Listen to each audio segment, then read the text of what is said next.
Oi, eu sou o Felipe e existe coisa mais gostosa de colocar na boca do que vômito. É sério. Não sabia disso? O mel é nada mais que vômito.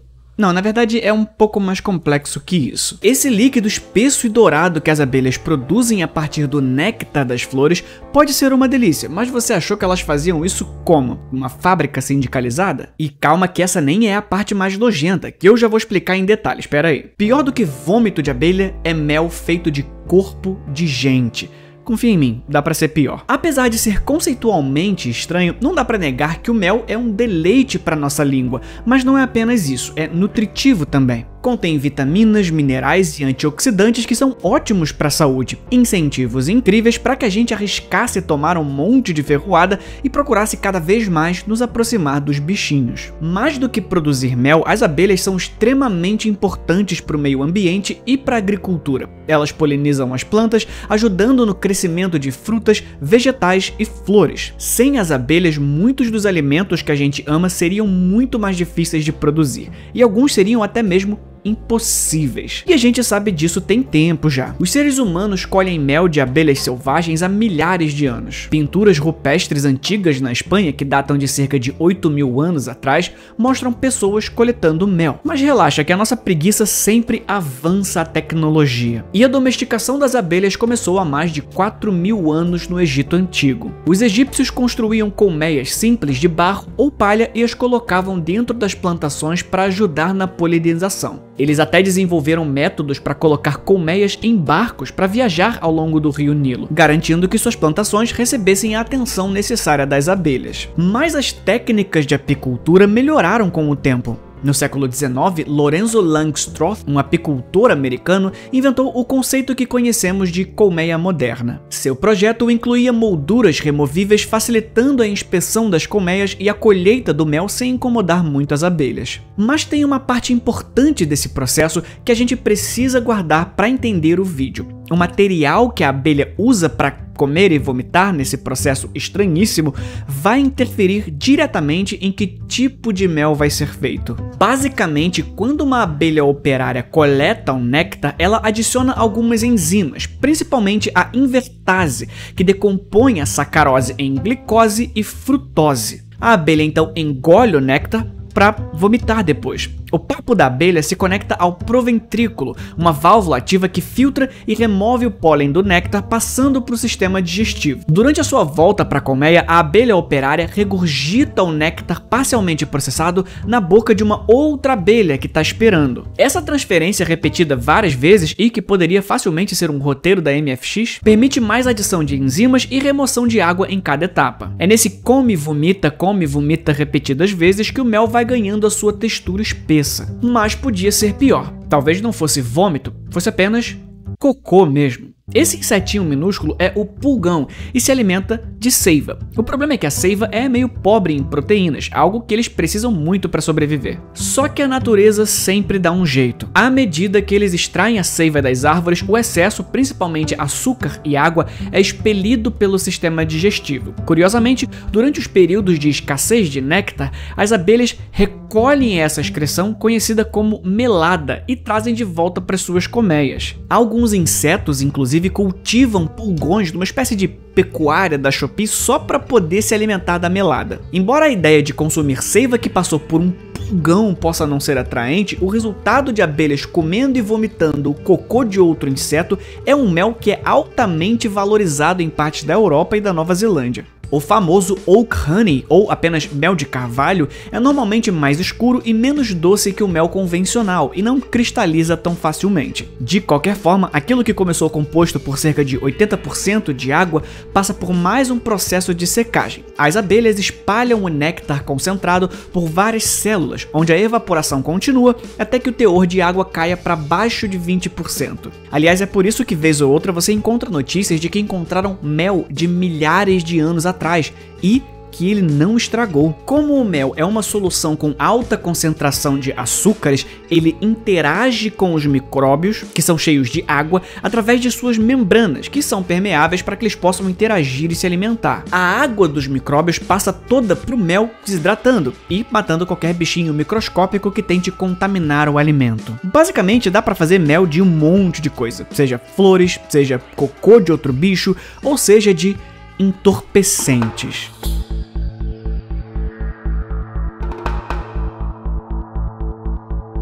Nas florestas do Himalaia existe um tipo especial de mel produzido pela maior abelha do mundo, a abelha do penhasco, ou oficialmente Apis dorsata laboriosa. Essa abelha tem cerca de 3 centímetros de comprimento e vive nas terras altas, ao lado de flores especiais chamadas rododendros. Mas não se deixe enganar por essa aparência convidativa. O mel, conhecido como Mad Honey, ou mel da loucura em tradução livre, possui algumas propriedades estranhas. Pessoas da China e do Nepal arriscam suas vidas para coletá-lo e vendê-lo, porque, como tudo aquilo que dá brisa, sempre tem gente muito disposta a dar uma grana por ele. Alguns dizem que o mel ajuda com problemas de saúde, tipo hipertensão e diabetes, quando tomado em pequenas doses. Até porque, se você tomar demais, pode ser fatal. As abelhas coletam o néctar das flores das espécies de rododendros, particularmente a ponticum e a luteum, que contém graianotoxinas, que são compostas por diterpenoides. Na flor, serve como proteção e para estimular o crescimento. No corpo humano,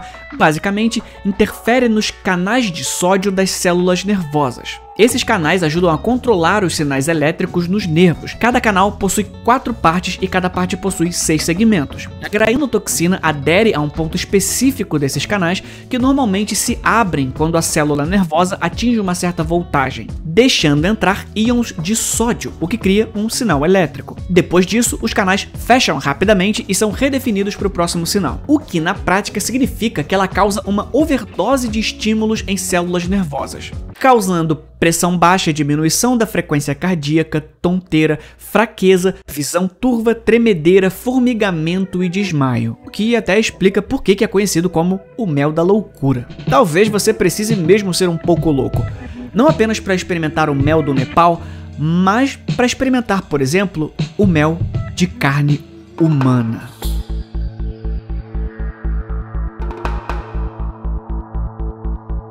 Existe um grupo de abelhas que é um pouco diferente. Nada de comer alucinógenos ou cocô. Essas abelhas únicas são encontradas em florestas tropicais e, em vez de visitar apenas flores, são conhecidas por cortar pedaços de carne de carcaças. E é por isso que elas são chamadas de abelhas abutres ou carniceiras. Algumas abelhas já tinham sido observadas comendo carne em 1758 e em 1837, mas as abelhas abutres são distintas porque consomem exclusivamente carne. Ah, Felipe, então o mel delas é feito de carne? Então, não é bem assim, mas eu já vou chegar lá, peraí. A primeira abelha abutre foi identificada em 1902 por um entomologista chamado Filippo Silvestri, mesmo que naquela época ele não soubesse ainda como os insetos se alimentavam de carcaças. Mais tarde, em 1982, outro entomologista, David Rubik, foi o primeiro a observar essas abelhas se alimentando de animais mortos como lagartos, macacos, cobras, peixes e pássaros.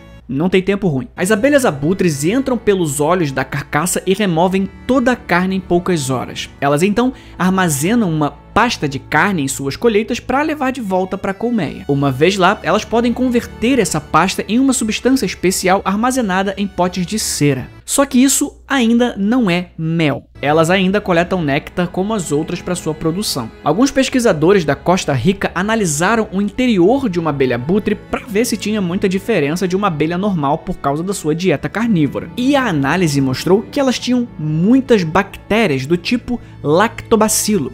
Sim, aquelas que você encontra no Yakult e em alimentos fermentados em geral. Mas não apenas isso, porque elas também tinham colônias de algumas espécies de Carnobacterium, que ajudam a digerir a carne. O que é estranho porque o nome não é a única coisa que elas têm em comum com os abutres. Essas bactérias que gostam de ambientes ácidos também são encontradas nos estômagos de abutres mesmo. e outros animais que comem carniça. Mas como eu disse, sim, é muito estranho que essas abelhas tenham evoluído para comer carne podre em sua dieta, mas não, as abelhas abutre não fazem o mel a partir da carne podre, mesmo que você tenha visto algum post ou vídeo da internet dizendo isso. Elas armazenam a carne podre em câmaras especiais separadas de onde armazenam o mel. Essa carne não se transforma em mel, e nunca foi encontrada nenhuma evidência ou imagens que mostrem o tal do mel de carne. No final, aquilo ali é só carne mastigada mesmo, que não passou por todo aquele processo que eu expliquei no começo. E assim, tudo que as abelhas abutres querem na carne é o mesmo que você.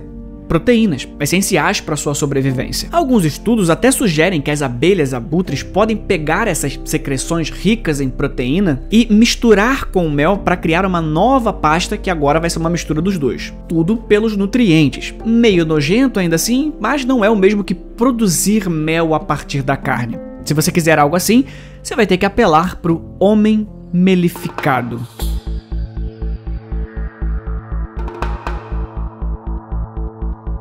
O homem melificado é uma substância medicinal supostamente criada pela imersão de um cadáver humano em mel. Esse conceito, que é intrigante e um tanto macabro, é detalhado em vários textos históricos, principalmente no compêndio médico chinês do século XVI, o Ben Cao Gang Mu. A lenda conta que homens idosos da Arábia passavam voluntariamente por um processo de mumificação em mel, resultando nessa substância que se acreditava possuir propriedades milagrosas de cura. Mais do que uma simples doação do corpo em nome da medicina, o processo de melificação envolvia um alto sacrifício.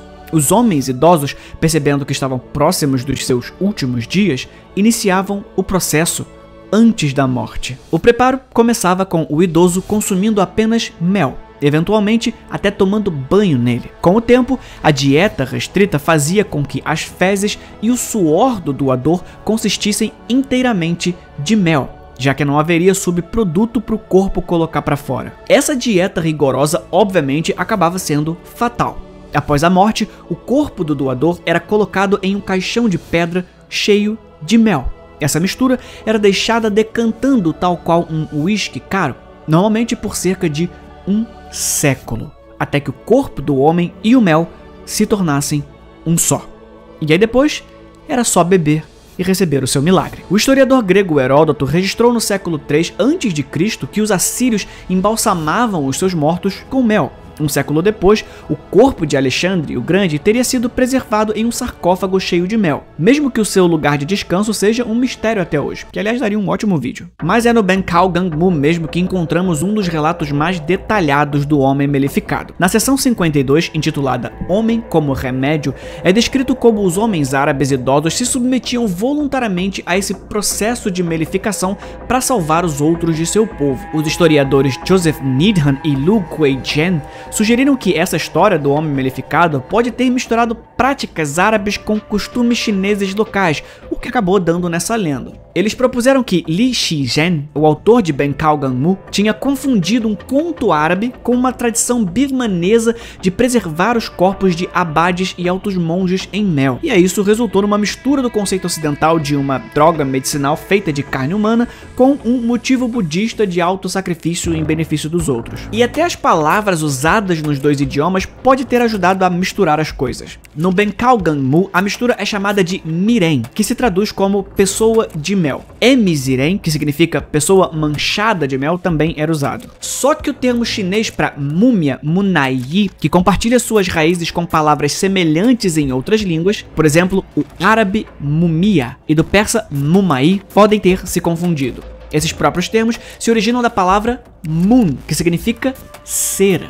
E a palavra mel vem do grego antigo melissa, que significa abelha, ambas vindo do proto-indo-europeu melit, que era usado provavelmente para compostos doces.